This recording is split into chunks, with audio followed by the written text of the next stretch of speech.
interrupt our regularly scheduled lack of a video with this special report. The last 24 hours have seen rapid developments in the conflict between the Fish Kingdom, a close ally of Acadia, and its neighbor Nipplerock. Let's go through what we know so far. After a calm few days following the capture of domestic terrorists Druid and Jay following their attacks in Acadia and the Fish Kingdom, the kingdom was again rocked by attacks. Shortly after these attacks, a communique was distributed purporting to be from the government of Nipplerock, which read, "After seeing fishy imperialism destroy OG world spawn, Nipplerock has no choice but to declare war on them." Soon after, another notice was shared wherein Nipplerock pledged support to the group calling itself the Fish Liberation Front, an organization dedicated to the overthrow of the current fishy government. The sudden declaration of war was a surprise to many people across the world who are normally in the know, and we here at ANN, like many others, scrambled to learn what was occurring in the Far East. Earlier today we spoke to a victim of one of the day's attacks, Imperial Truidance citizen Bog Knight Discazoa, whose residence in the region was bombed in the attacks. Hello Bog Knight Discazoa. Thanks for talking to us. First, what happened to your home and how did you learn of the damage? My residence that was destroyed was my northern Piscean hut of the Bog Knight, located on an island offshore of the Kingdom of Fish's mainland. I was allowed to build on this property of the Kingdom of Fish by Druid. My home was detonated by griefers from Nipplerock, with the interior being ruptured and the piece of genuine Innis Moyne soil being destroyed. I was made aware of such events by the Emperor of Fish, Seekink, on the 20th of July. Do you have any statement or demands of your own for Nipplerock? I myself have no demands for the cabal of fools under the banner of Nipplerock. Though let it be known that they may still engage in their sporadic attention-seeking attacks, so long as they can expect anger and counteroffensives, though, knowing their past, perhaps that is the very thing they seek. Thank you for talking with us. Following the initial attacks and declarations, many awaited further attacks or provocations, but both nations and the purported rebel groups apparently decided to hold and wait to see what would develop.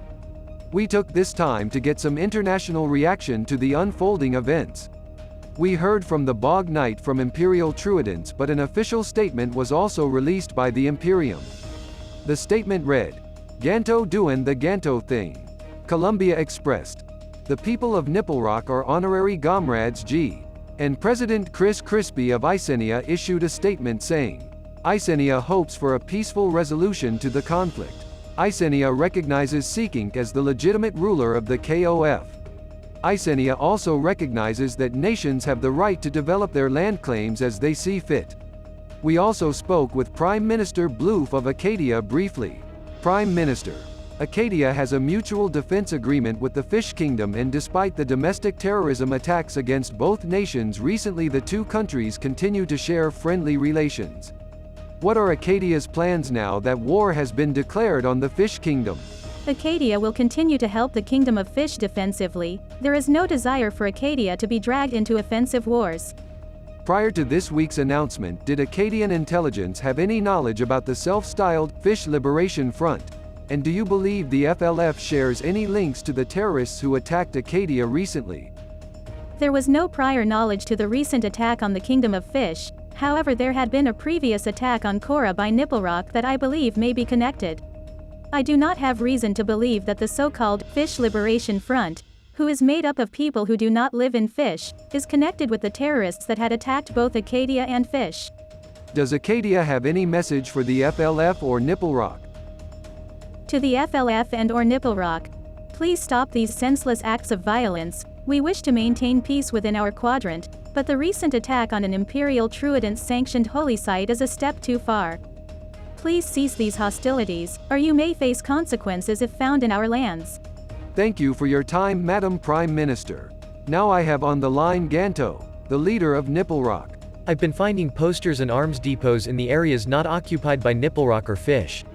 I've also been seeing signs there might be a left-wing paramilitary group fighting in opposition to the FLF.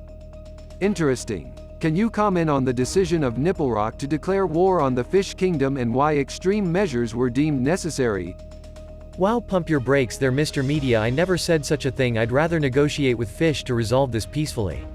I'd like these groups find their peace, not a necessity for them to disarm.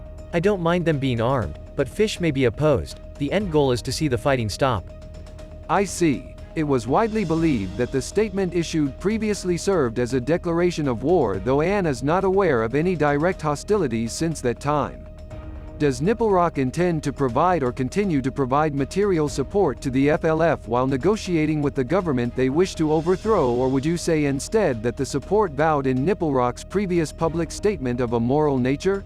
I never declared war. Anything you see is false. We have no involvement with the FLF. It is totally organic, and our previous statement is not of moral support. We provide direct support to the FLF in whatever they need. Arms, a place of sanctuary. I would rather negotiate with fish. Thank you.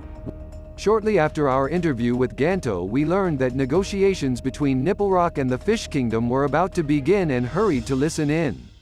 To the shock of many, the two nations selected recently convicted terrorist Druid to act as mediator in the negotiations.